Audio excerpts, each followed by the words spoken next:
Oi pessoal, tudo bom? Eu sou a professora Milene, professora de língua portuguesa, e hoje nós vamos falar sobre um período chamado quinhentismo. Então vamos nos localizar rapidamente, né? Nós já vimos um movimento chamado trovadorismo, né? Já vimos o chamado humanismo, que não é de fato um movimento literário, mas ele é um movimento de passagem, certo? Agora nós vamos ver, depois do quinhentismo, o chamado barroco. Então assim, o que acontece? O barroco e o quinhentismo têm muita ligação. O que foi então de fato o quinhentismo? O quinhentismo é o nascimento da literatura no Brasil, tá? Então assim, por que quinhentismo? Porque o Brasil foi descoberto em 1500, tá? Então essa literatura inicial no Brasil, ela passa a ser chamada de quinhentismo, tá? Então eu coloquei aqui para vocês, só para vocês se localizarem, 1500 a 1601. E vai ser aquele pezinho para já fazer parte do movimento chamado barroco. Aí sim, o barroco vai ser um movimento literário de fato, tá? Criado aqui no Brasil. Por quê? Até então, nós só tínhamos estudado movimentos associados a Portugal, certo? Então, o que foi esse quinhentismo? Então, esse que é o quinhentismo, ele é mais uma literatura que nós chamamos de literatura informativa ou também literatura formativa, tá? O que significa isso? Então, não é uma literatura propriamente dita, certo? Mas é uma literatura que vai levar, inicialmente, informações sobre a nova terra, né? A terra que passa a ser conhecida e explorada pelos portugueses e vai levar informações lá para Portugal. Vai falar, então assim, Dom Manuel, que era o rei da época, tá? Ele tinha um escrivão chamado Pero Vaz de Caminha. Acho que vocês já ouviram falar. E a Carta de Pero Vaz de Caminha passa a ser o primeiro documento registrado em terras brasileiras. O que seria essa carta? Essa carta, ela faz parte aqui da chamada literatura de informação, tá? E ele vai mandar lá para Dom Manuel as informações, então que de fato ele está encontrando aqui nas terras brasileiras, certo? Presta atenção, aqui é bom a gente parar e pensar em duas coisas. Primeiro, que essa literatura inicial no Brasil, ela vai ter na verdade, uma importância documental muito grande, tá? Então assim, ela assim como fator histórico, ela vai ser bem importante. Outro ponto é a hierarquia das informações passadas. Então, o que era passado, o que era documentado de fato, era o que eles esperavam, o que eles estavam procurando e o que de fato eles queriam saber. Então, inicialmente, o que nós temos aí? O retrato do índio. Então, assim, o índio para os portugueses, né, ele fugia totalmente da cultura de Portugal, da cultura europeia. Então, eles encontram aqui um povo que andam nu, né, tinham o corpo pintado. Então, assim, para eles, tudo aquilo era uma novidade muito grande. Então, nessa literatura de informação, coloquei até uns trechinhos aqui para vocês, ó. Eles falavam assim, tinha um trecho da carta que falava: cabelos seus são corredios. O que é isso? Ele vai descrevendo o que ele vai vendo de fato aqui no índio. Corredios, tá? É que correm com facilidade. Então ele está querendo dizer que o cabelo do índio é um cabelo o quê? Liso. Outra coisa que chamava muita atenção é a questão dos pelos, né? Então ele falava assim, ó, eles andam tosquiados. Esses pelos, eles são cortados de maneira bem rente.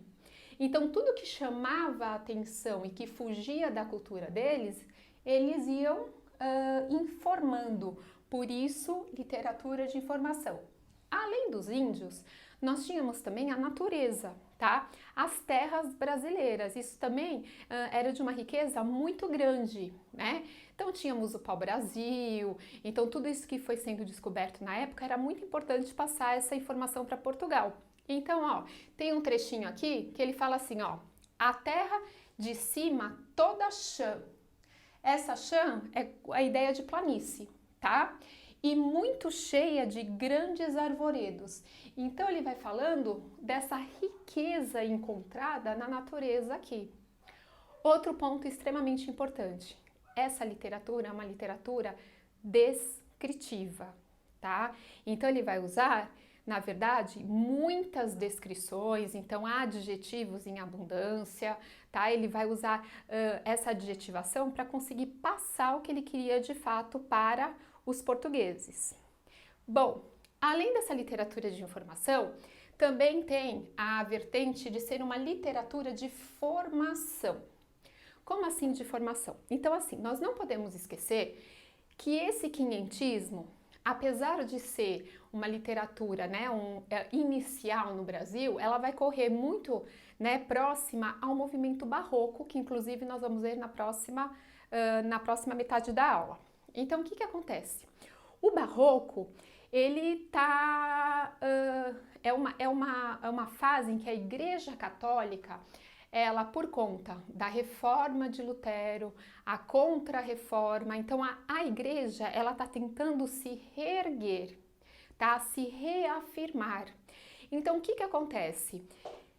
Eles vão vir para cá e vão ter essa ideia, o ideal, os portugueses, de catequizar os índios, tá? Então, eles vão trazer, de fato, tentar impor o que? O catolicismo para os indígenas. Isso por conta do próprio, né, do que está acontecendo nesse retrato histórico, nesse momento histórico dessa queda de fiéis da Igreja Católica, tá? Nós temos um representante muito forte, além de termos, né, o Pero Vaz de Caminha, como produzindo o primeiro documento literário aqui do Brasil, mas nós temos o José de Anchieta, tudo bem? José de Anchieta, ele viveu por muitos anos aqui no Brasil, mais de 40 anos, e o que ele fez? Ele tinha justamente esse ideal, ele trabalhava muito com essa literatura de formação. Através do quê? Do teatro e poemas curtos. Então, como que você vai atingir os índios, né? Conseguir passar alguma informação para o índio? Através desse teatro, né? Fazendo encenações e poemas curtos, né? Com refrão, para ficar mais fácil de memorizar, certo? Em qual linguagem? Tupi-Guarani. Então, José de Anchieta, inclusive, ele foi o responsável por ter feito o primeiro dicionário em Tupi-Guarani, tá certo? Há uma questão que fala o seguinte, que muitos, eles consideram José de Anchieta como o primeiro poeta, o primeiro escritor brasileiro, tá? E aí tem uma certa discussão aí em cima disso. Enquanto muitos, né, acreditam ser o José de Anchieta, nós temos como principal representante, que vamos ver também em outro momento dessa aula, que é o Gregório de Matos. Na verdade, o que fica mais marcado e fica, né, que eles aceitaram mais é o Gregório de Matos como primeiro escritor aqui brasileiro. Mas nós não podemos deixar de citar e de ter José de Anchieta já com essas produções iniciais voltadas para a literatura de formação. Tudo bem até aqui? Então podem tirar um print da tela. Então vamos lá. Então vamos agora propriamente para o movimento literário chamado de Barroco. Então o Barroco vai ser então o primeiro movimento que a gente agora vai ter uma percepção tanto do Brasil quanto de Portugal, tá? Aí eu coloquei aqui para vocês do século XVI ao século XVII. Tudo bem? Ele se fixa mais no século XVII, mas já tem os registros do século XVI, certo? O que acontece? Vamos pensar no Barroco. O que é Barroco, tá? Eu acho assim que a gente sempre pode trabalhar muito com o nome do movimento, porque o nome do movimento já reflete o que é o movimento.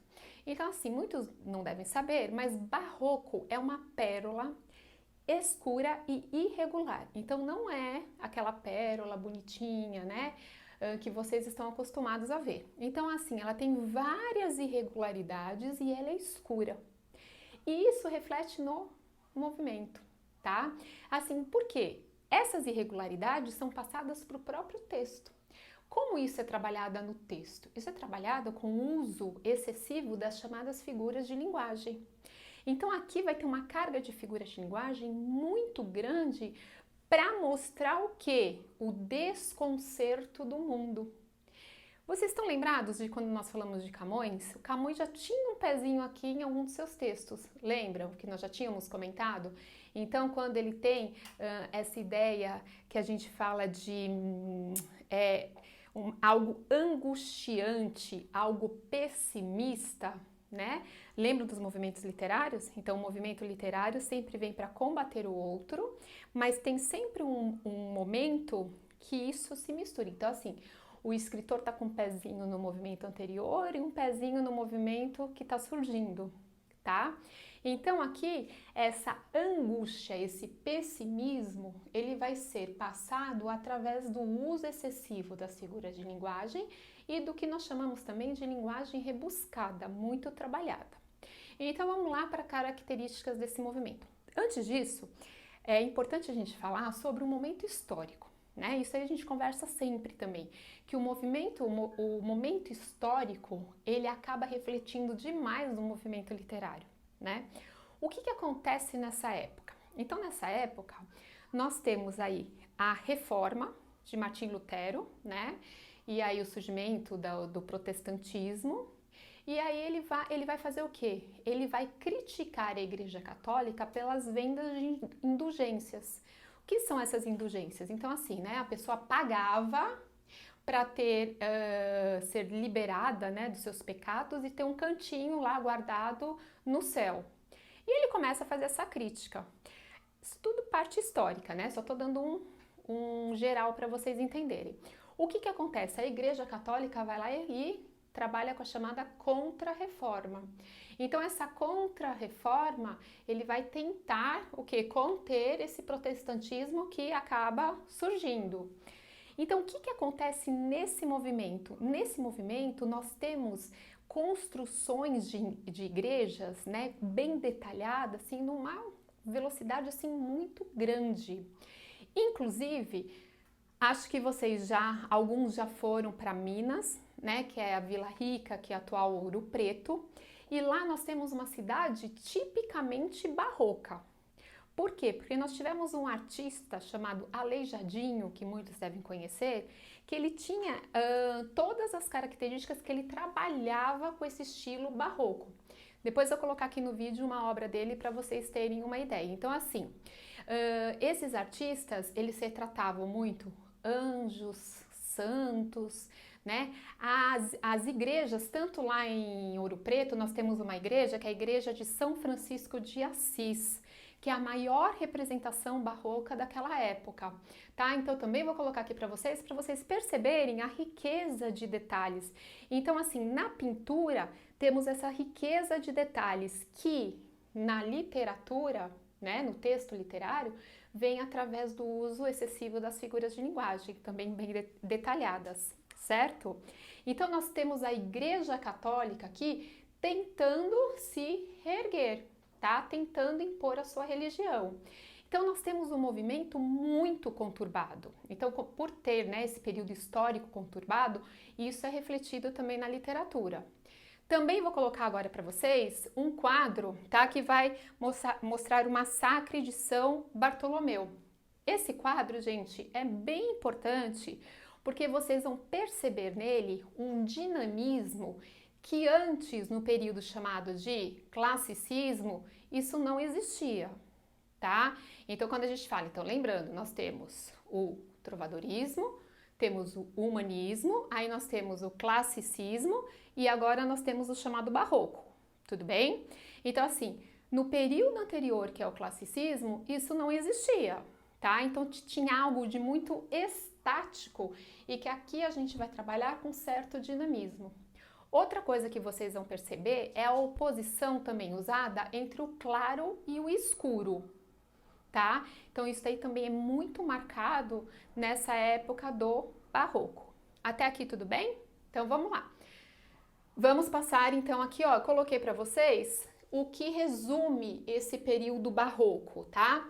Então, nós temos oposição ao estilo clássico, nessa ideia de instabilidade do mundo, dinamismo, tá? Arte do contraste, rebuscamento vocabular. Coloquei um trechinho para vocês do nosso primeiro escritor que nós falamos agora há pouco, né? Que é o Gregório de Matos, tá? Que é brasileiro. E ele escreve, eu coloquei aqui um trecho para a gente conseguir enxergar essas características barroco no próprio poesia. O que é importante lembrar é que assim, que ele vai trazer a característica ainda clássica, tá? A gente não pode perder isso. Então assim, a ideia do soneto, que eu já falei para vocês, lembra aquela estrutura de 2 quartetos e 2 tercetos, que vem de Petrarca, né? Poeta italiano, que ele traz, né? Itália, berço lá da cultura renascentista. Então isso permanece e permanece também a medida nova. Então não é que tem um total abandono do movimento anterior que é chamado de classicismo, certo? Não tem esse total abandono, mas já tem as características próprias do barroco. Então vamos lá, ó, percebam. Ardor em firme coração nascido, pranto por belos olhos derramados, incêndio em mares de água disfarçado, rio de neve em fogo convertido. Primeiro que se você fizer escansão, tá? Vou fazer só do primeiro verso para vocês, ó. Ardor em firme coração nascido. Então vamos lá.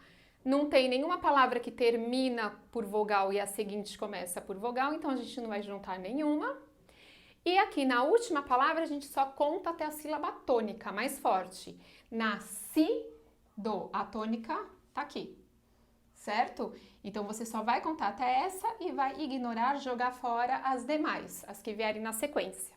Então, ó, 1, 2, 3, 4, 5, 6, 7, 8, 9, 10. Então, se você fizer isso, você vai ver que aqui ele continua trabalhando com a medida nova, que são os versos decassílabos, mas apresenta as características barrocas. Então, onde? Vamos lá. Se eu falar ardor em firme coração nascido, eu tô colocando aqui o sentimento amoroso, na verdade, como algo negativo, né? Então, eu tô falando que ó, tanto que ele reafirma no verso seguinte, quando ele fala pranto por belos olhos derramados. Então, essa ideia desse coração, desse sentimento nascido naquele momento, ele gera o quê? O pranto. Então, aqui nós temos essa ideia negativa, tudo bem? Ele vai fazer uso de diferentes figuras de linguagem, como eu já tinha falado para vocês, que é típico barroco, tá? Então, se eu falo aqui, ó, vamos lá, incêndio, tá? E mares de água. Aqui eu tenho a figura de oposição. Tenho aqui, ó, rio de neve, fogo. Estão vendo? Então, aqui nós temos o uso de figuras de linguagem. Que mais? Nós temos uma figura de linguagem aqui no barroco que é muito usada, que é o chamado quiasmo. O que é esse quiasmo? O quiasmo é quando você trabalha em 2 versos seguintes com informações trocadas. Como assim? Sempre que você for pensar no quiasmo, acho mais fácil você sempre imaginar esse xzinho.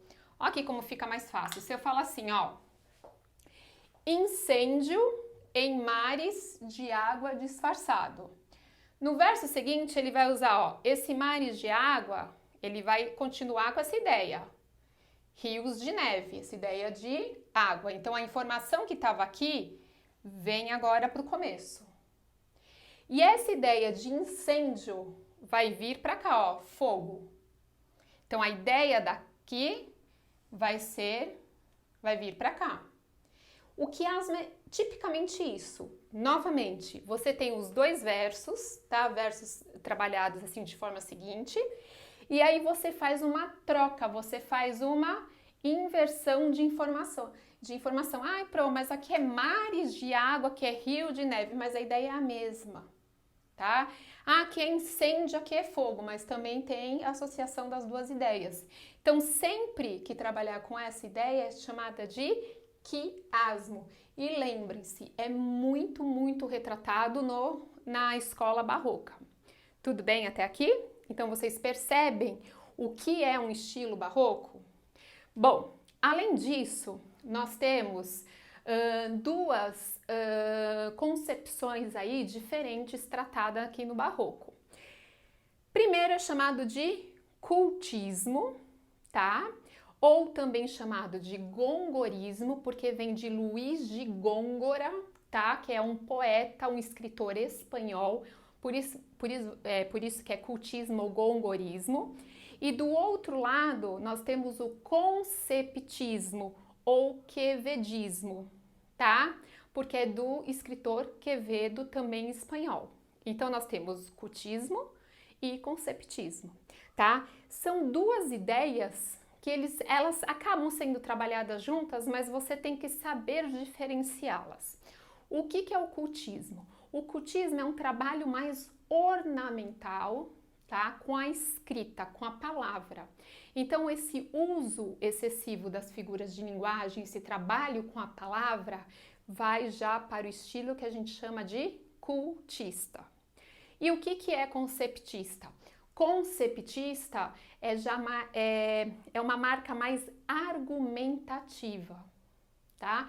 Então, vai trabalhar com base em argumentos. Ah, professora, por que é importante isso? Porque nós vamos ver agora nas próximas aulas o escritor chamado Padre Antônio Vieira, que ele trabalha com essas duas vertentes, com o que é cultista e o que é conceptista, através dos seus sermões. Tudo bem? Tá bem claro aí para vocês? Então tá bom. Então pode tirar um print e daqui a pouco voltamos. Bom, e para terminarmos, né, o movimento barroco, vamos falar rapidinho Padre Antônio Vieira, tá? O Padre Antônio Vieira, ele tem produções tanto no Brasil quanto produções em Portugal. Ele nasce em Portugal, ele veio para o Brasil com 6 anos, tá? Depois ele retorna a Portugal com 33 anos, então ele tá um pouco aqui e um pouco lá. Então ele tem os dois tipos de produções, tá? O que acontece com o Padre Antônio Vieira? Principalmente, como produção literária, nós temos os sermões, tá? Então, os sermões de Vieira mostram o poder de oratória que ele tem absurdo. Então, eu costumo falar, o que é um sermão? Vamos pensar no sentido do sermão hoje em dia, né? Então, acho que muitos conhecem essa palavra e aí a gente fala assim, minha mãe me deu um sermão, né? Fala. Então, são textos longos que vão argumentando, né? E vão tentando fazer com que você se convença com relação àquilo, tá? O que o Padre Antônio Vieira fazia? Ele utilizava analogias, né, de grandes filósofos para provar aquilo que ele estava tentando te convencer, tá? Sempre o ideal dele, ele fazia, então, quando ele fala dos seus sermões, ele é sempre a favor da Igreja Católica. Então, ele é a favor da Igreja Católica e aí ele vai tentando convencer, te mostrando, né, a ideia de grandes filósofos a fazer com que aquilo que ele está falando realmente é uma verdade, tá? Por isso que mostrava seu grande poder da chamada oratória. Tudo bem? O Padre Antônio Vieira, ele criticava também, tá? Então, ao mesmo tempo que ele usa essa argumentação, a ideia de fé e razão, por que fé e razão? Fé muito centrado ao movimento barroco, razão, né, muito centrado ao movimento anterior, classicismo. Então, essa dualidade, certo? Mas ele falava de temas sociais. Então, o que ele criticava? Ele criticava os maus tratos aos índios. Ele falava que os senhores de engenho, eles acabavam maltratando os índios em favor deles. Então, ele fazia, assim, uma crítica, né? Esse foi inclusive um dos motivos que o fez retornar para Portugal. Então ele criticava, né, esses maus tratos praticados por esses senhores de engenho, certo? E criticava também o próprio aspecto da colonização. Então ele tinha assim uma visão muito ampla dessa crítica social, tá? E ele criticava mesmo de fato, e essa crítica também estava embutida nesse aspecto religioso dele, que ele não descartava, certo? Nós temos vários sermões de Vieira que são super conhecidos e falados. Eu coloquei aqui para vocês 2 deles, né? Então, o Sermão do Santíssimo Sacramento, que foi de 1645. O que ele fala aqui? Ele fala do momento da Eucaristia, tá? Da Eucaristia, na verdade, como um alimento. Então, ele vai tentar te convencer que, na verdade, aquele alimento, né, que a hóstia, é realmente o corpo de Cristo. Então, vocês percebem como tem esse cunho religioso aí muito grande, essa ideia do catolicismo? Então, fazer com que você acredite que aquilo é realmente um alimento da alma, mas que é um alimento, tá? Tem também o Sermão de Santo Antônio aos Peixes, que ele foi falado, né, em São Luís do Maranhão em 1654. Então, o que acontece? Ele vai colocar os peixes, na verdade, de uma maneira metaforizada. Então, como ele põe vários peixes, né? Então, ele vai colocar como virtudes humanas, tá? E vai metaforizar a ideia do homem. Então, o peixe, na verdade, não é o peixe. O peixe, na verdade, é o homem. Então, ele criticando, ele colocando virtudes humanas para ser discutida ali. Tudo bem? Então, sempre gravando assim, o Antônio Vieira, tá? A ideia dos seus sermões e que ele utiliza aquela ideia do que é cultista e conceptista. Então, o que é conceptista nos sermões de Vieira? É a parte argumentativa, aquela parte de tentar te convencer, de falar, né? Utilizar outros pensamentos para te convencer que aquilo é verdade. E o que é cultista? É quando ele faz o trabalho com as figuras de linguagem, quando ele metaforiza o peixe, né? O homem no peixe, tá? Então, quando ele faz aquele trabalho ornamental. Tudo bem? Então, nós vamos encerrar aqui a nossa aula do Barroco.